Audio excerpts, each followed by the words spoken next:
오늘은 볼린저 밴드라는 보조 지표에 대해서 알아보려고 합니다. 볼린저 밴드 말로 많이 들어봤겠죠. 볼린저 밴드란 무엇이냐? 과거에 볼린저라는 사람이 나름대로 많이 연구해가지고 보조 지표를 만들었는데 어떻게 사용하냐에 따라서 이 보조 지표의 해석은 다 다릅니다.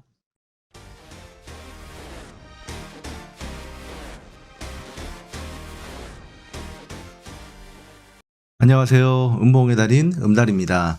보조지표를 넣는 방법부터 한번 보도록 할게요. 키움증권이고요. 오른쪽 마우스를 우클릭하게 되면은 지표 추가라고 있습니다. B5로 검색하게 되면은 영어로 이제 볼린저 밴드라고 되어 있죠. 적용을 누르게 되면은 기본 세팅 값인 볼린저 밴드 20의 2 설정이 됩니다. 이 볼린저 밴드는 총 3개의 선으로 이루어져 있는데 맨 위에 빨간색 선은 상단선, 가운데 있는 선은 중심선, 하단에 있는 거는 하단선입니다. 총 3개의 선이 있는데 이 선들을 어떻게 활용하냐에 따라서 내 수익이 분명히 갈릴 겁니다. 하단선을 좋아하시는 분도 계실 거고 상단선을 좋아하시는 분도 계실 겁니다. 그 차이는 뭐냐면은 하단선에 오면은 주가가 힘이 없습니다. 하지만 하단선에서는 어느 정도 바닥을 알릴 수 있는 바닥 신호라고 이제 표현할 수 있는데 상단선 같은 경우는 돌파 신호예요. 돌파 신호란 뭐냐면은 주가의 세기를 볼 수가 있는데 상단 신호를 강하게 뚫어 올리는 이 구간에서는 추가적인 슈팅이 나옵니다. 오늘도 마찬가지로 일진파워가 볼린저 밴드 상단선을 오늘 상한가로 강하게 뚫었습니다. 이거는 뭐냐? 일진파워는 오늘 엄청난 힘을 동반해서 추가적인 상승을 기대해 볼 만 하겠다라는 건데 바닥을 좋아하시는 분들도 계시고 돌파하는 구간을 좋아하는 분도 분명히 있습니다. 이거는 개인의 성향에 따라서 다 다른데 저 같은 경우는 볼린저 밴드 상단선을 돌파한 종목들 위주로 봅니다. 왜? 그만큼 힘이 실리고 강하기 때문인 거죠. 볼린저 밴드를 이제 더블 클릭하게 되면은 세부적인 수치 변경도 할 수가 있고 내가 원하는 라인에 색을 넣을 수가 있는데 저 같은 경우는 이제 돌파 위주로 보기 때문에 상한선만 먼저 볼게요. 상한선을 검정색 라인으로 너비를 4로 세팅해서 기본 조건은 피리어드 20에 D1은 2입니다. 이거는 뭐냐면은 21선 기준으로 표준 편차를 계산한 건데 사실 이 계산법에 대해서는 여러분들이 알 필요는 없어요. 물론 알면 더 좋겠지만 내가 매매하는 데는 크게 도움은 안 됩니다. 기본적인 수치만 가지고 있으면 되는 거고 20에 2 상단선만 가지고 한번 보자면은 상단선을 뚫어 올리는 구간들이 있을 겁니다. 여기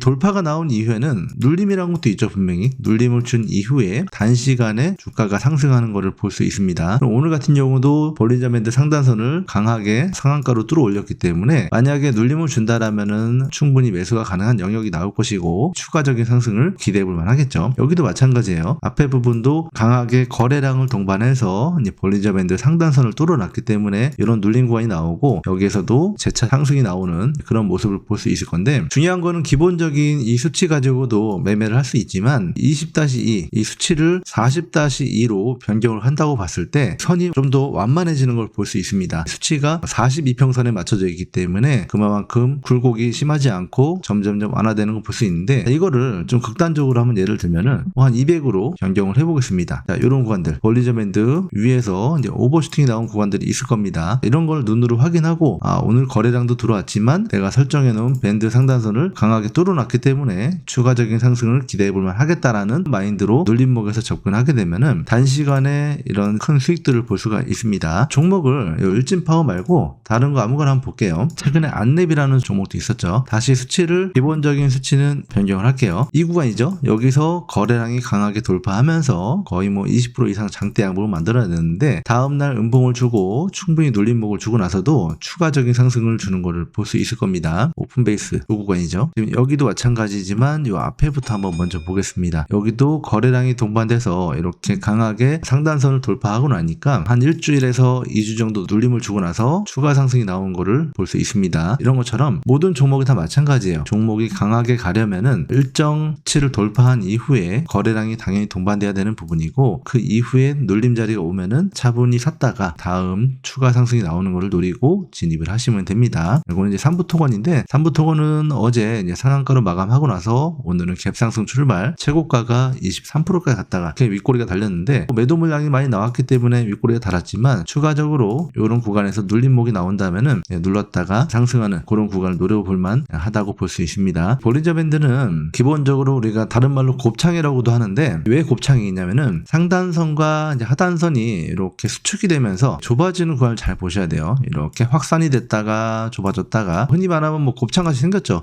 넓어졌다가 다시 좁아졌다가 좁아지는 구간에서 이렇게 강하게 슈팅이 나오는 구간을 잘 보셔야 보셔야 됩니다. 충분한 연습이 필요하겠지만 보조지표 하나만 가지고 맹신하면서 매매를 하시면 절대 안 돼요. 이건 하나의 말 그대로 보조지표이기 때문에 보조적인, 내가 주지표가 있으면은 보조로 볼 수 있는 지표를 보조지표라고 하잖아요. 볼린저 밴드는 여러분들이 수익을 내는 데 있어서 굉장히 중요한 지표 중에 하나이기 때문에 내용을 조금 살펴보면서 복기도 해보시고 공부를 해보신다면 많은 도움이 되실 겁니다. 자, 이 영상이 도움이 되셨다면 구독, 좋아요, 알람 설정 한 번씩만 눌러주시면 감사하겠습니다.